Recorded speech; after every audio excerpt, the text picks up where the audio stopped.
Well, Joe is just making the beginnings of the long fire, and we've been here for about 2 hours setting up camp, and we're both tarp tenting. It's really snowing. We're supposed to get about 10 centimeters of snow today and tonight. And we got the 2 dogs out, which are making our life more complicated. Lots of fun. Yeah. So we got our bushcraft chairs. This is another one. I.A. Woodsman came up with this one too, right? Quite a while back on a video. So basically, all we got is, in this case, I've got a piece of heavy canvas. Used to be drapes, that's why they're striped. And then 2 seams to make a hoop. So the one at the bottom is a little bit larger in width. It's about 4 inches. And basically I have a stick that is pushed through that seam just to give it some support. And then I tie the stick to the tripod. And then at the top, there really isn't any curvature or anything. It's just a square piece, but I've got another sort of hemmed in loop at the top, and I just take a piece of paracord, thread that through, and then tie it to the top of the tripod.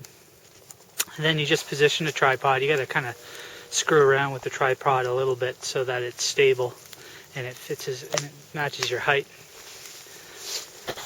And Ranger Joe's got an ultralight bush chair. His is made out of an old tent fly, and so his is actually quite a bit lighter than mine.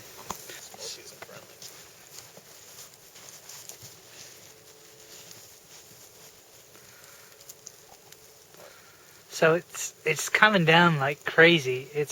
I don't know if you can see it. Did you pick it up on that? Yeah, it's not picking it up too well, but and I'd suggest it's just hovering around 0 degrees.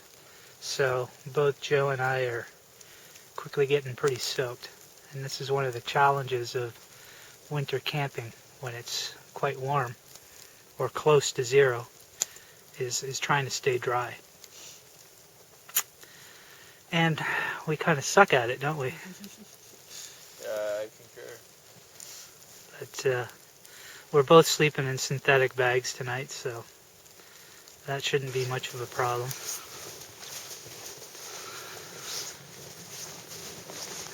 So this is tarp setup, and I got to keep knocking this snow off. This is a tarp setup, and well, I probably should have done the teepee style today, given the snow and how it's coming down, but this seems okay. Basically, I've got a double mat, and my Wiggy's bag is still in my dry bag, so I'm just going to pull that out tonight. I had to remove some layers just because it's so warm.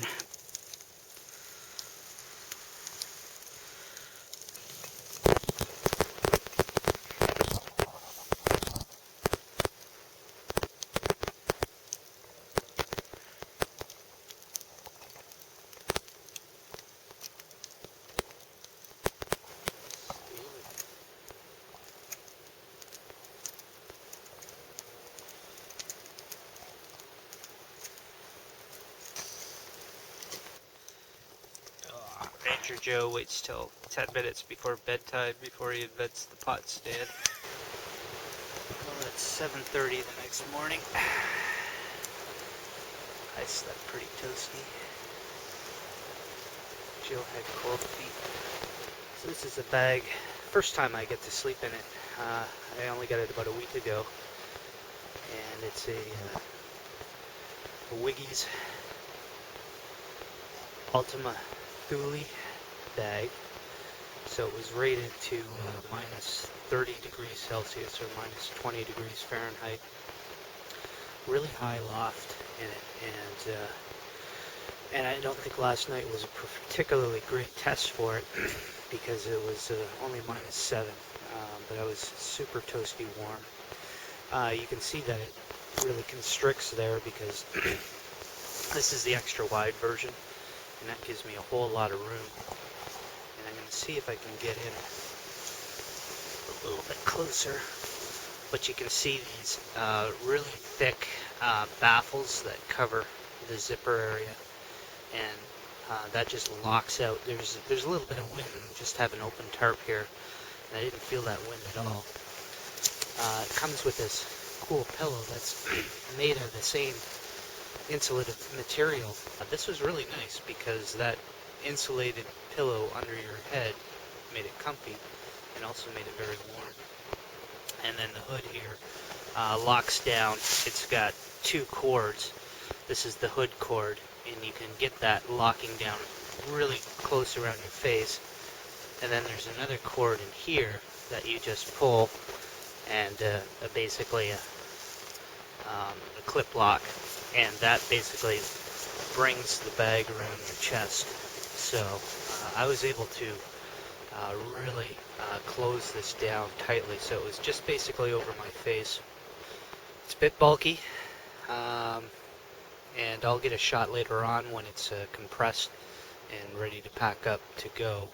But it is a bulky bag, and for winter camping, that's not a big deal. I mean, most times in winter camping, you're trucking your materials on a sled like I am doing today. So, well, that's my shelter and chair system for comparison.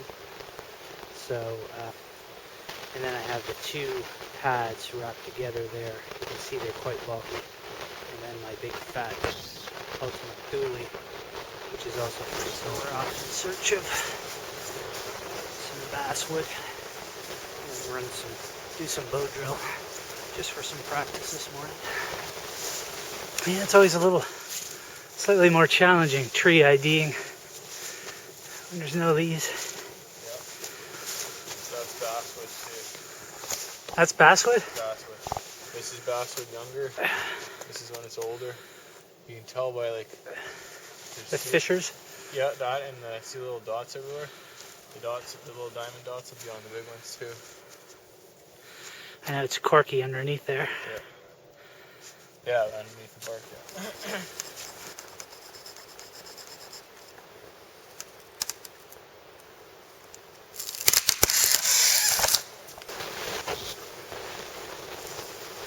So this is my kit. Got the drill and an earth made out of the basswood. I brought along my bow. It's made out of beech. And then I had pre-done up the last time I went out in the prairie. Got some cottonwood and bark fibers. And my handhold is shaped cow bone.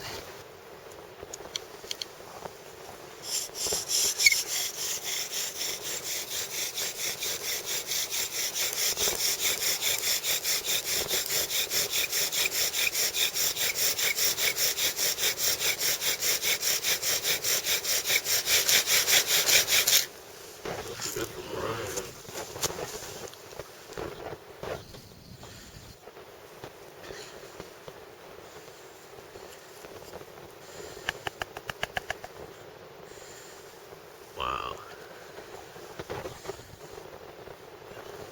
That's a monster pile, man. I know, that's why I'm surprised the first one. Oh. It's okay. Yeah, she's good.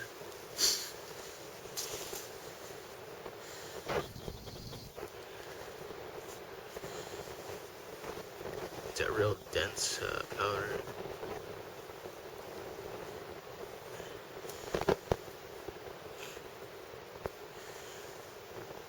Of course, like always, it's halfway on the platform.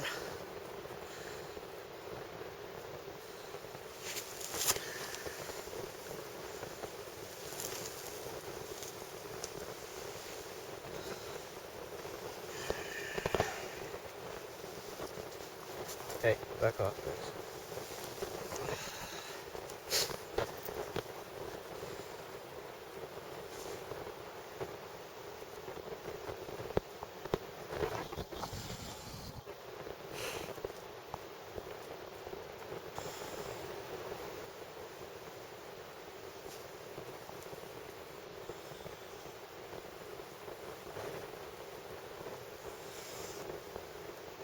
should be.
Joe.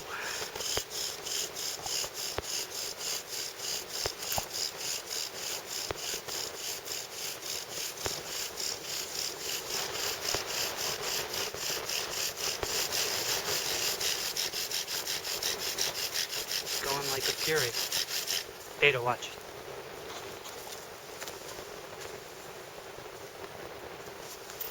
Go on, Scott. Looking good. It's half like broken pieces of spindle in there too. I saw this thing. First go. Beauty.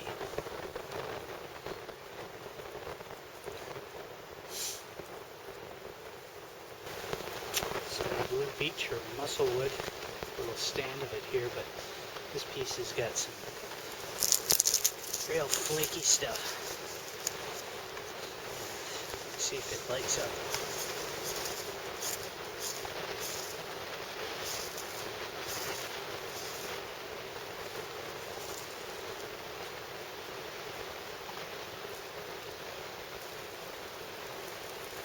Hear that? Yeah. That's the blue beech. Or is that still the cherry? No, that's blue beach. That's it.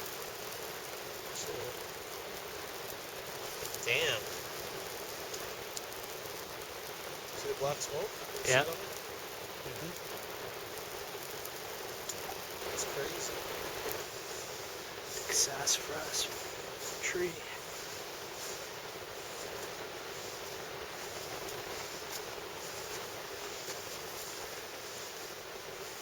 So just a short haul home.